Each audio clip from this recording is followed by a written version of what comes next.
Good morning, ladies and gentlemen. Welcome into the show. I told you on yesterday's video that this morning it was raining or drizzling or whatever, but yeah, I've been giving her now for a good while, and finally the sun came up, and I was on the phone there for a little while with my cousin Peter. He drives for the same company here as well, and all of a sudden it cleared up, and now we got a nice sunny day.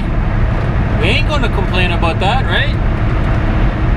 So my cousin, he's on his way this way as well. Not even too sure exactly where he's off to. I think he said Indiana or something, but anyhow, we are going to be meeting up here in a few minutes. He's actually already at the truck stop. I have 10 miles from here. I'm going to be exiting at the 69 mile marker, and that's going to be the truck stop where me and my buddy are going to be, my cousin, are going to be meeting up for breakfast. Yeah, I like it. Perfect timing for me too, because I'll have right around 3 hours worth of driving done, and so that's perfect for me taking my half an hour break. I would like to do a little bit more than that, but 3 hours is okay, and then I can continue on cruising on the road, right? It looks like it's another gorgeous day today. Look at them nice colors starting to pop out there on them trees, like orange and yellow and all kinds of different colors now. I'm further north again, so we're starting to see all them fall colors, you know, all them leaves starting to fall, and it's actually beautiful like this time of the year. Look at that nice tree over there. But anyways, we're going to go down there and meet up with my cousin, and we'll have us a good breakfast, hopefully. Time to leave, guys, and they are redoing the parking lot here at this truck stop, and that is actually my cousin ahead of me there. We just finished having a really nice breakfast, and now it's time to hit the road again. I looked it up. Now like 15 hours remaining of my 70, so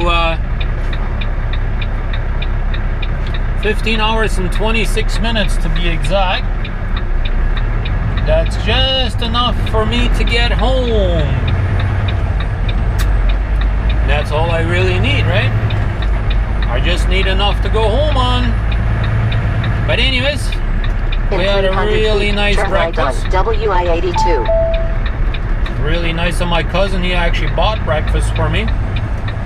So, yeah. Now we're going to go ahead and hit the road and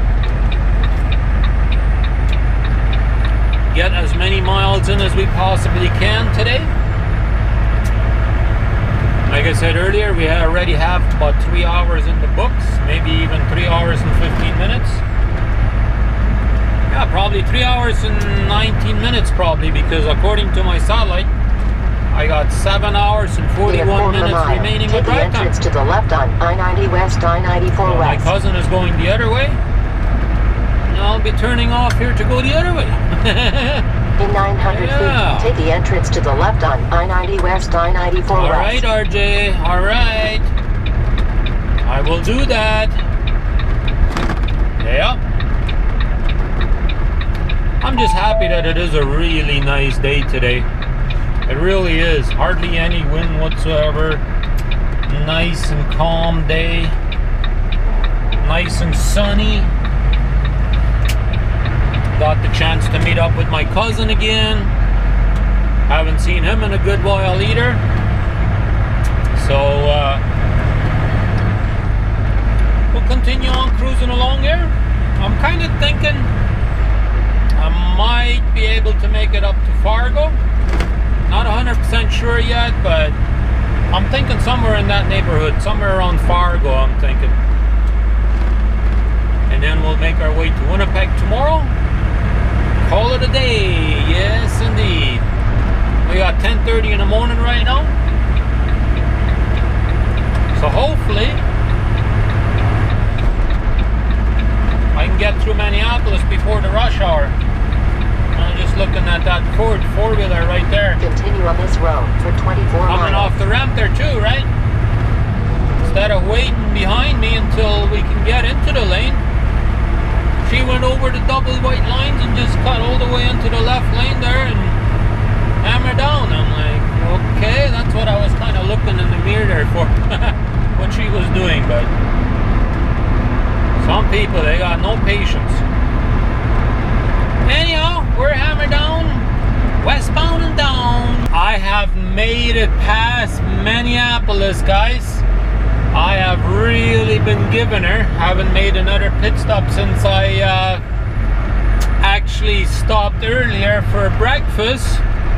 I've been really giving her and needed to use the men's room, so we pulled her over. We currently have another 3 hours and 17 minutes remaining on the clock, and I got 181 miles to Fargo, so we'll see if I can make it to Fargo or not. I'm kind of debating on whether or not I actually do want to go up to Fargo, or if I'm going to stop a little sooner or not.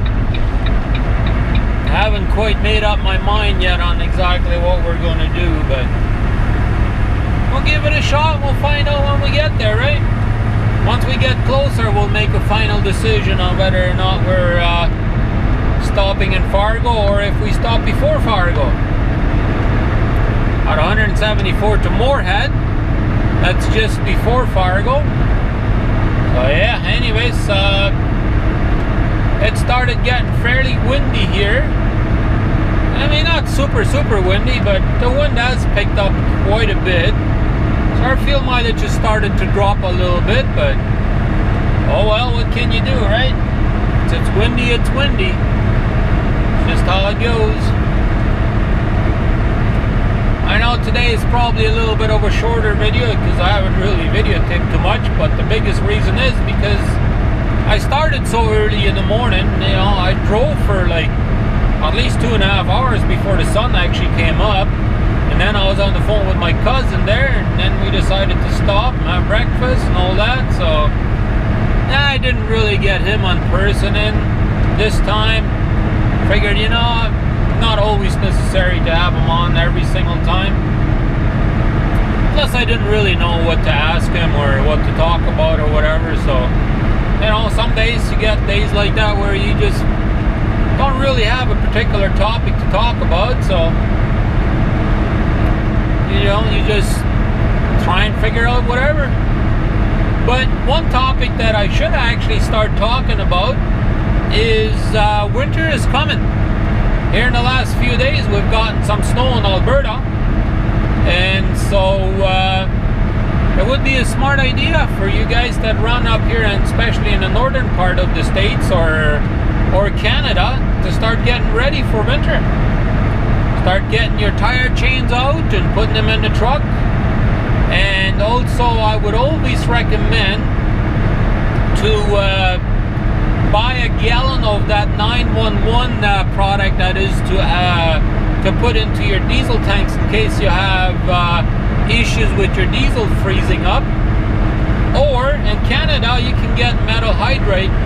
Now that is super strong though, you don't want to use a whole lot of that, but that will do the job. If you're ever froze up somewhere, that will do the job to get you going again. So you might want to prepare with that. You know, put your proper gear in place, like all your clothing. Get good clothes, especially when it's really cold. If you all of a sudden break down somewhere, might be worthwhile having some decent clothing with you, or a good jacket or a good whatever, right? So that might be, you know, there's all kinds of stuff you can get ready for, you know, like just in case, like if you're in Ontario somewhere in the middle of nowhere, you break down, you may not even have cell service up there. It might be kind of hard for you out there for a little while, so, or it could be late at night when you break down. Might be hours before somebody comes by. So it could be a dangerous situation, so prepare yourself. Another thing that I always recommend, especially if you own the truck, is get yourself an extra set of diesel filters. So many drivers don't prepare themselves and get the wrench so you can take the diesel filter off. Because if you freeze up, most likely your filter is froze up too. So it's a good idea to have an extra set of diesel filters with you and have the wrench to take them off and put them back on. So that way, you can change your own diesel filter while you're out there on the road stranded. I always carry one and I leave it in the truck all year long. Yeah, that way I know I have it in there, just in case I ever would have an issue. So far I've never had an issue, been very lucky, but it could happen, right? So you gotta be prepared for all situations. You gotta think ahead of all these things. You know, when you break down, too late. If you don't have the tools, or you know, have the equipment to do the job, then you're going to be stranded out there. Now I know not everybody's, you know, willing to do that, or I don't know, doesn't want to do it, or whatever. So might not be for everybody, but you know, especially if you want to save yourself some money, you know, it's very easy to change a filter. I've done it. I've done an oil change on the truck myself. So yeah, familiarize yourself with all of that, especially those kind of trucks that's got that paper filter, like that glass filter, or that glass thing there that's got that paper filter inside, especially those Volvos. Those ones are notorious for freezing up in winter, so you might want to get a couple of those just in case. But anyways, we'll continue on cruising along here. I hope I gave you a few tips. Look at here, guys. We have made it to Fargo. I decided to go to the Petro instead of going to the Stay Mart. Guess what? We got 5 minutes remaining when we stopped here. We got a total of 7 hours and 48 minutes remaining of our 70. As you can see there, we had an hour of 32 minutes of our 14-hour shift remaining. So yeah, needless to say, we are almost out of hours. I got 218 miles to Winnipeg, so that should be enough to get us home. At least I think so. 218 miles, let's say 4 hours up to there. I have almost 8 hours remaining, so only an hour back home. A little bit of time for unloading and border crossing. I'll be fine. I'll have just enough time to get her home, so awesome. Anyways, we're gonna go ahead and go in here and take care of business, and then we'll be going to bed here pretty soon, because I want to get up early in the morning and get out of here, go home.